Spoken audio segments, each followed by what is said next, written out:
Aláròyé máa wí o. Ṣé ẹ ti gbọ́ ohun táwọn aṣòfin kan ṣe lẹ́yìn tí Peter Obi kúrò nínú ẹgbẹ́ ADC?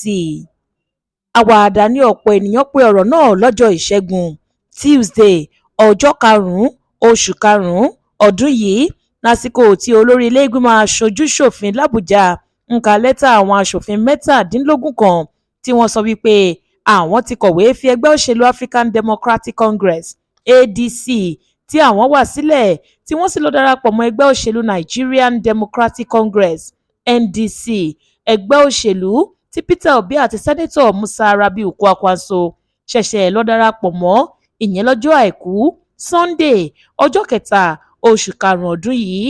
Ìgbésẹ̀ táwọn aṣòfin wọ̀nyí gbé jẹ́ ọ̀kan gbòógì nílé ìgbìmọ̀ aṣojú-ṣòfin l'Àbújá nítorí ó fẹ́rẹ̀ má ṣẹlẹ̀ rí pé lẹ́ẹ̀kan ṣoṣo káwọn 17 ó kúrò nínú ẹgbẹ́ òṣèlú kan lọ́jọ́ kan náà kí wọ́n sì darapọ̀ mọ́ ẹgbẹ́ òṣèlú kan náà.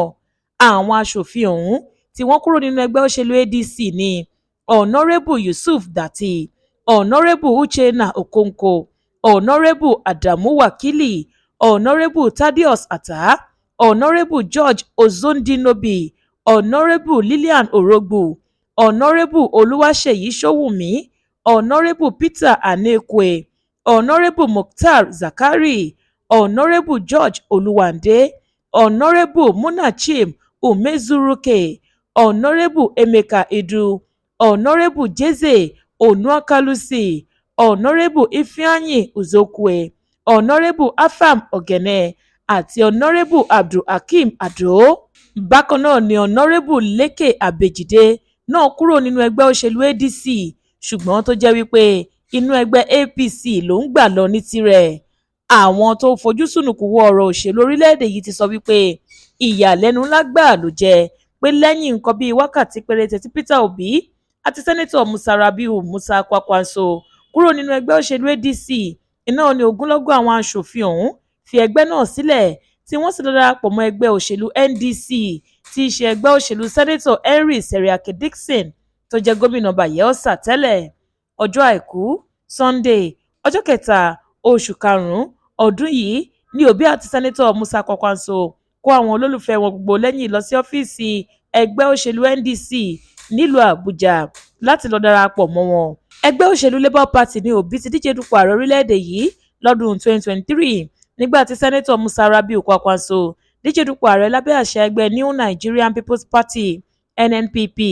Ohun tí Obi ló fà á tí òun fi kúrò nínú ẹgbẹ́ ADC ni pé ẹgbẹ́ náà ń la ìṣòro kọjá àti pé kò dájú pé òun máa rí tíkẹ́ẹ̀tì láti díje dupò ààrẹ orílẹ̀-èdè yìí lásìkò ìbò ọdún 2027 tó ń bọ̀ lọ́nà yìí gbà nípasẹ̀ ẹgbẹ́ náà.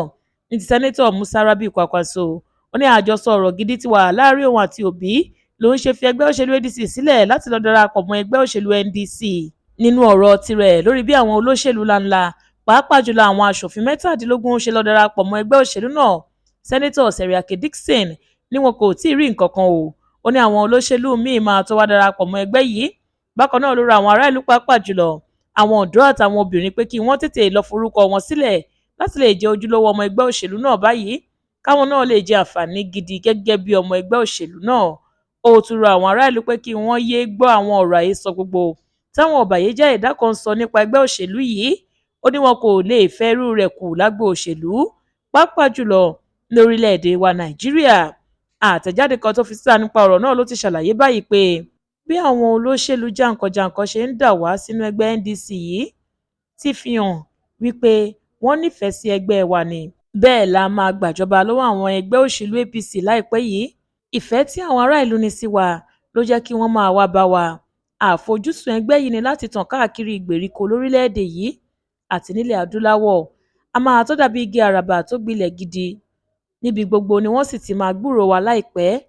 Sẹ́nẹ́tọ̀ Seriake Dickson tóun náà ti fìgbà kan jẹ́ gómìnà ìpínlẹ̀ Bayelsa tẹ́lẹ̀ ní ọdún 2017 ló ti fi orúkọ ẹgbẹ́ òṣèlú náà sílẹ̀ lọ́dọ̀ àjọ elétò ìdìbò ilẹ̀ wa INEC. Ó ní ẹgbẹ́ náà kì í ṣe ẹgbẹ́ yẹpẹrẹ rárá gẹ́gẹ́ báwọn kan ṣe ń fi ẹnu burúkú pè é. Pẹ̀lú bí àwọn olóṣèlú tó lórúkọ lórílẹ̀‐èdè yìí ṣe ń dà lọ sínú ẹgbẹ́ NDC tuntun yìí, àwọn kan ti sọ wípé ó ṣeé ṣe kó jẹ́ wípé ẹgbẹ́ òṣèlú náà ni wọ́n ń pè ní akẹ́yìndé gba ẹ̀gbọ́n àti pé àìmọye àwọn olóṣèlú míì ni wọ́n sì máa wá wọnú rẹ̀ níwọ̀n ìgbà tó jẹ́ wípé ẹgbẹ́ ADC wà nínú ìṣòro. Adéwálé Adéoyè ló ṣe àkójọpọ̀ ìròyìn yìí fún ìkànnì Aláròye Online TV.